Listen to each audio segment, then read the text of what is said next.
ఇండియాలో ఇప్పుడు trending topic delimitation.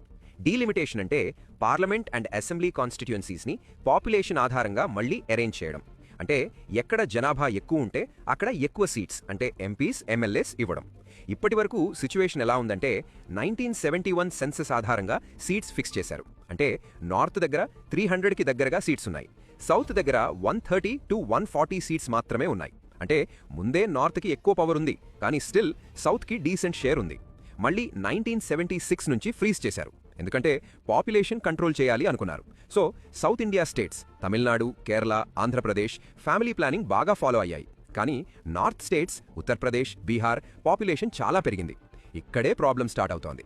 2026 తర్వాత డీలిమిటేషన్ జరిగితే కొత్త పాపులేషన్ ఆధారంగా సీట్స్ మళ్లీ క్యాలిక్యులేట్ చేస్తారు. అప్పుడు నార్త్ స్టేట్స్కి ఎంపీ సీట్స్ భారీగా పెరుగుతాయి, 400కి దగ్గరగా వెళ్లే ఛాన్స్ ఉంది.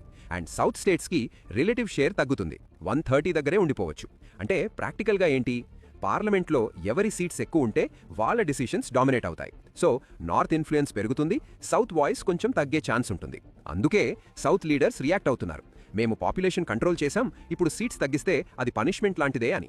పబ్లిక్కి డైరెక్ట్గా ఏం చేంజ్ ఉండదు, కానీ ఇండైరెక్ట్గా future policies, funds allocation, projects ఇవన్నీ ఎవరి ఇన్ఫ్లుయెన్స్ ఎక్కువ ఉంటే వాళ్ళ సైడ్కి టిల్ట్ అవుతాయి.